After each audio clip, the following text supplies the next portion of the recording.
my vision of the empty road ahead. My wipers struggled against the storm, screeching with every pass. The gas gauge needle barely clung above empty, and as if on cue the engine sputtered, coughed, and died. The car coasted for a few more feet before rolling to a dead stop. For a moment I just sat there, my breath fogging up the inside of the glass, listening to the heavy drumming of rain on the roof. The glow of the dashboard flickered as my phone vibrated weakly in the cup holder. 7% battery left. Just perfect. I closed my eyes, exhaling through my nose. I already knew calling my husband was pointless. He was away on another business trip somewhere across the country, and even if he picked up, highly unlikely, his response would be predictable. Call a tow truck. Maybe if I was lucky he'd toss in a half-hearted stay safe before hanging up. A tow truck wasn't an option. I had no signal. No Wi-Fi. No way to check for the nearest service. My only choice was calling someone directly. Someone I knew. I swallowed, scrolling through my contacts with sluggish fingers. Friends. Too late at night. They had lives, kids, responsibilities. My husband. Again pointless. But there was one number. One person. Someone I hadn't seen in 2 years. Someone I had no business calling. The cursor hovered over his name. The hesitation was instant, my pulse quickening as if my body already knew I was making a mistake. It had been 2 years since he walked away. 2 years since I'd last seen him. And yet, even now, my thumb trembled over his name, the memory of his voice slipping through the cracks of my mind. I bit my lip, trying to convince myself this was just about the car. Nothing more. I tapped the screen. The line rang once. Twice. Then I heard his voice. Low, steady. Familiar. Hello. The rain blurred outside my window, but I wasn't thinking about the storm anymore. I was thinking about him. And the fact that I had just crossed a line I couldn't uncross. His truck pulled up faster than I expected, headlights slicing through the rain like twin blades. The door swung open, and for a split second I hesitated. I shouldn't have called him. I knew that the moment his eyes met mine through the windshield, sharp, searching, like he was looking for something he wasn't sure he wanted to find. He had changed. The boy I remembered was gone, replaced by someone older, someone who carried himself with an effortless confidence that made my breath hitch in my throat. He didn't say much at first, just pulled his hood down, shook the rain from his jacket, and looked at me like he was seeing me for the first time in years. Maybe he was. I forced a tight smile, trying to act like this was normal, like I hadn't just shattered whatever invisible boundary we both had spent years pretending existed.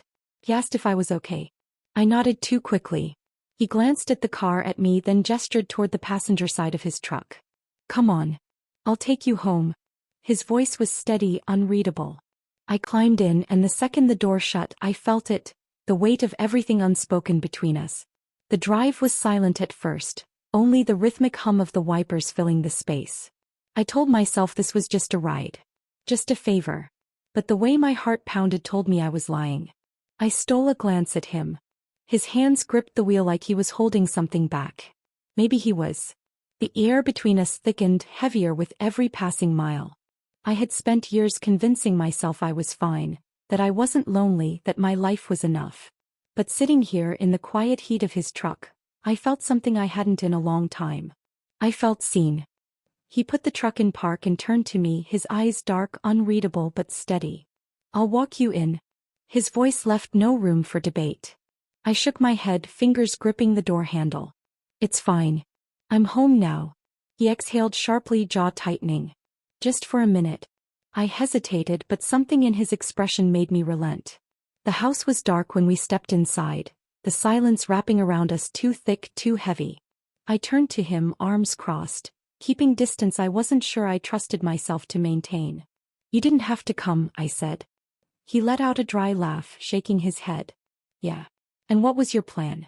Sitting there all night? His gaze pinned me, cutting deeper than I wanted. Why do you stay? The question hit like a slap. My breath caught. Excuse me. His voice was lower now, controlled but edged with something raw. You're miserable. He doesn't see you. He never has. Anger flared in my chest, defensive, instinctive. You don't know anything about my marriage. His stare didn't waver. I know enough. The silence between us stretched, charged, crackling with everything we weren't saying. And then it broke. I wasn't sure who moved first. His hands were on me, my fingers curled into his jacket, and our lips met in a collision of heat and desperation. It was reckless, wrong, unstoppable. My heart slammed against my ribs as his body pressed close, as the world outside of this moment ceased to exist. But then reality crashed back. I tore away, breathless, shaking. No, my voice barely worked. His eyes burned into mine, searching for something, but I had nothing to give. You should go. The words came out uneven, but I forced them anyway. A muscle in his jaw twitched, but he nodded. He left without another word, and as the door shut behind him, I realized I wasn't sure if I wanted him to. The cafe was crowded, the hum of conversation and clinking cups filling the air, but I barely heard any of it. I stirred my coffee absently, watching the steam curl into nothing. Across from me, she leaned in, studying my face like a puzzle she was trying to solve. Okay, she said finally, setting down her spoon. Something's up. Spill. My fingers tightened around the cup. Nothing's up. Her brain's up. Her brow lifted. Try again. I sighed, forcing a casual shrug. Just, last night.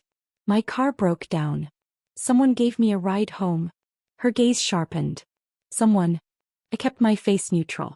Yeah. Not a big deal. She didn't blink, didn't look convinced. Not a big deal, she echoed slowly, like she was testing the words. I forced a laugh, shaking my head. You're reading too much into this. A beat of silence. Then softer, are you? My stomach twisted, heat creeping up my neck. I wasn't sure what answer she wanted. I wasn't sure what answer I had. It was a mistake, I said finally, voice too firm, too final. And it won't happen again. She nodded, but something in her eyes told me she didn't believe me. The worst part was, I wasn't sure I did either. The suitcase hit the floor with a dull thud, the scent of his cologne filling the hallway before he even stepped inside. He smiled, tired but expectant, the same way he always did after a trip. Miss me? He asked, pulling me into a hug that felt rehearsed. I nodded, pressing into him, trying to remember what this used to feel like. What we used to feel like. Over dinner, I listened as he talked about meetings, flights, and hotel rooms, his voice steady, familiar, distant. I forced myself to respond, to laugh in the right places, to pretend. Later, in the dim glow of our bedroom, I reached for him first. My hands traced patterns on his shoulders, my lips finding his, searching for something that had been gone far longer than I had ever admitted. He kissed me back, mechanical, distracted. My fingers curled into his shirt, desperate, determined, but the moment I closed my eyes, the wrong image flashed in my mind. A different face. A different touch. My stomach clenched. I pulled away. He barely noticed. Long flight, he mumbled, turning onto his side. Minutes later he was asleep. I lay awake, staring at the ceiling, finally accepting the truth. I had already lost him. I just hadn't realized it until now. I saw him before he saw me, but only by a second. He was leaning against the counter of a small coffee shop near the office, scrolling through his phone, looking completely at ease. My pulse kicked up, my body reacting before my mind could tell it to stop. This wasn't coincidence. Not anymore. He glanced up, and the second our eyes met, his lips curled into something unreadable, familiar, confident, like he knew I'd be here. I turned to leave, but he was already moving, stepping in front of me with an easy, casual smile. Twice in a week. Almost feels like fate. His voice was light, teasing, but his eyes told a different story. I swallowed, forcing composure. It's not. He didn't argue. Didn't push. Just tilted his head slightly, studying me like he was waiting for me to slip. That night we ended up at a dinner with mutual friends. His father's friend, my closest confidant. I told myself it was fine, normal, but across the table his gaze lingered. My friend caught it. I saw the flicker of understanding in her eyes, the way her expression shifted. He knew. Or at least she was starting to. And for the first time I realized, this wasn't just dangerous. It was inevitable. I told myself it was nothing, that I was imagining it, that the way my pulse jumped when I saw him was just guilt twisting into something unrecognizable. But then came the moments, small, fleeting, impossible to ignore. A brush of his hand against mine when no one was looking. A lingering glance across a crowded room. A conversation that started casually but ended in silence, too heavy, too charged. We weren't hiding, not really. Not yet. But we weren't being careful either. I told myself I was strong enough to stop it. That I would stop it. But when he caught me alone outside after dinner one night, when he stepped closer than he should have, when his voice dropped to something only meant for me, I knew stopping was never an option. I shouldn't have left, he said, voice tight, regret slipping through the cracks. If I had stayed, things would be different. I didn't ask what he meant. I already knew. And for the first time I let myself wonder, what if he had? What if I had let myself feel this sooner? The thought should have scared me. Instead, it pulled me closer to the edge, and I wasn't sure I wanted to stop myself from falling. The car sputtered once before falling silent. I gripped the wheel, heart pounding, staring at the unmoving dashboard like I could will it back to life. The road stretched ahead, empty, endless, a thin ribbon of gray under the setting sun. Pop the hood, he said, already climbing out. I did as he asked, watching as he moved with sharp, practiced efficiency, his hands disappearing beneath the metal, his shirt already streaked with dirt and grease. He worked without hesitation, tightening bolts, replacing parts, muttering under his breath when something didn't go as planned. The hours blurred together, the air thick with the smell of oil and rain-soaked pavement. I should have been frustrated, exhausted, impatient. But all I could focus on was him. The way his brow furrowed in concentration, the flex of his forearms as he worked, the quiet confidence in every movement. When the engine finally roared back to life, relief flooded me, but it was short-lived. He turned to me, wiping his hands on his jeans, and I saw it in his eyes. The tension that had been simmering for weeks was now unbearable.